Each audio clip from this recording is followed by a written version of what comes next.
In today's video, we are going to discuss the British Isles in EU4. This region hosts some of the most well-known countries in the game, being quite popular with the player base. The British Isles has also received extensive attention from the developers, even dedicating an entire immersion pack to it, Rule Britannia. The British Isles is quite a popular region to play in. EU4 census data reveals that the large proportion of the player base come from the North American continent, along with Europe, which as a result may incline people to play as nations from this region, due to the cultural or historic connection. But we're not here today to talk about how great the British Isles is. We are already aware of that. We're here to talk about the inaccuracies of the British Isles, and how it should be represented on a map, given what the British Isles was like historically.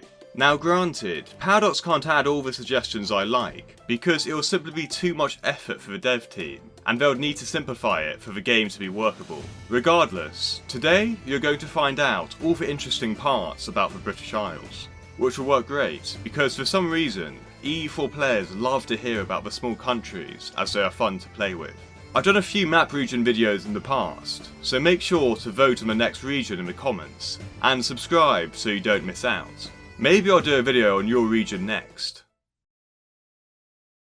We begin by discussing the biggest nation in the British Isles, England. EU4 wants you to think England is completely unified, which it was to a certain extent, though things can still be changed to make it more historically accurate. Firstly, at the start date of EU4, there are two semi-independent religious regions within England, which are Durham and Canterbury. Durham was controlled by Bishop Richard Neville, who was part of the aristocracy of England, who was a man not blessed by intelligence and was dominated by his family members. Not really a great leader. The reason his family were keen for him to have this position was because in effect, there are two kings in England, namely the Lord King of England, wearing a crown in the sign of regality, and the Lord Bishop of Durham, wearing a mitra in place of a crown, in sign of his regality in the Diocese of Durham. This was a quote from the steward of Anthony Beck, Bishop of Durham. Canterbury's situation was similar, though less autonomous to that of Durham, and thus could be represented as a vassal of England, since it was home to the Archbishop of Canterbury, John Stafford, who was the highest religious authority on the island. During this period, however, it's such an insignificant difference, you could question whether it was really independent. I finally wish to talk about the debatable lands, something you probably haven't heard of, and is as close as you can get to an anarchic state in the British Isles. The debatable land was around a 50 square mile piece of land, situated on the border between Scotland and England, that neither kingdom claimed it as their own. It lasted for 300 years, and became home to clansmen who raided on either side of the border, the most notorious of which were the Armstrongs of Gilnockie Tower, whose tower can still be seen today. These lawless territories and their inhabitants were bloody and brutal, burning houses and stealing livestock from neighbouring regions. England eventually ran out of patience, and in the late 16th century, they tried to take the land and split it with Scotland. However, this would prove more difficult to conquer than originally thought, taking them 100 years. In EU4 therefore, I think it will be really interesting to have a one-province anarchic state between the Scottish and English border, with clansmen ruling the land,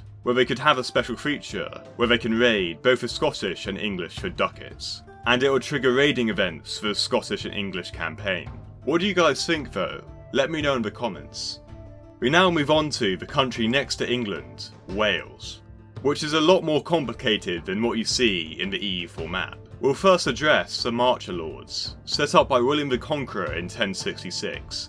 These lords were hungry for land, and were situated on the border between Wales and England, to guard the border and keep the peace. These lords exercised some degree of independence and autonomy from the King of England, giving rise to lawlessness in the region, with large fortifications and castles built within the region, still present to this day. This rise of power was also a significant source of power for a rebellion during the War of the Roses, which sparks shortly after the start date of EU4.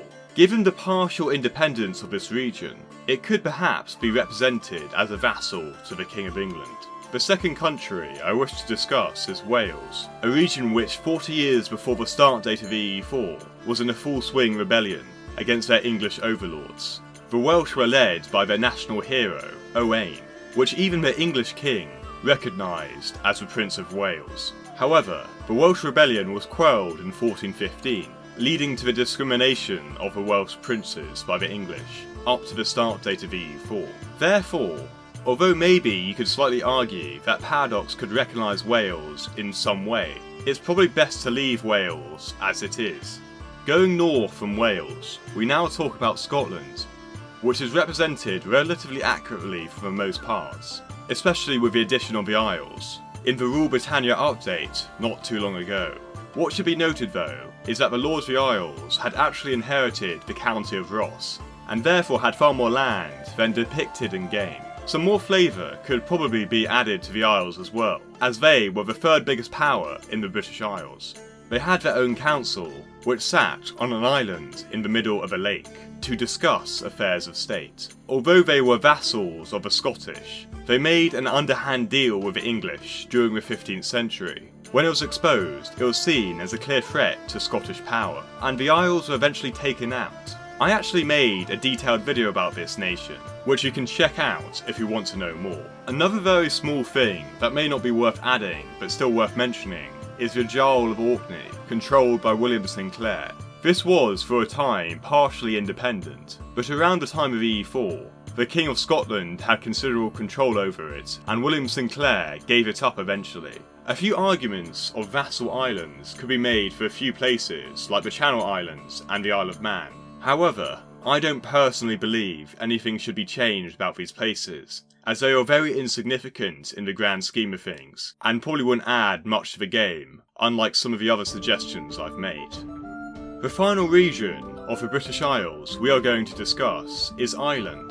Now, compared to the first patch of EU4, Ireland has been significantly updated, with lots of new Irish nations being added. However, there are still a few things that could be added to this region at the start date of EU4. This is a map with a different interpretation of the Irish counties. Around the start date of EU4, the English were occupied with both the 100 Years' War and the War of the Roses. Both the Anglo-Irish lords and the native Irish lords gained significant independence from the English and were able to thrive. Perhaps Paradox could add some more Irish counties like Mayo, but then again, it might not add too much to the game, and other things could take priority. One thing I would say is maybe Paradox could acknowledge the difference between the Gaelic and Anglo lords. Maybe some sort of pro-English, pro-Gaelic system, but it'll be great to get your thoughts on it.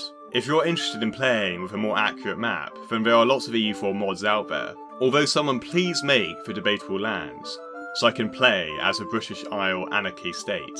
What do you guys think of my suggestions though, and what region do you want me to do next? Thank you guys for watching, make sure to subscribe, and let me know what region you want me to do next. A big shout out to Dodolulupepe for helping me out with this video. Go subscribe to him if you like maps. Goodbye for now, and I'll see you next time.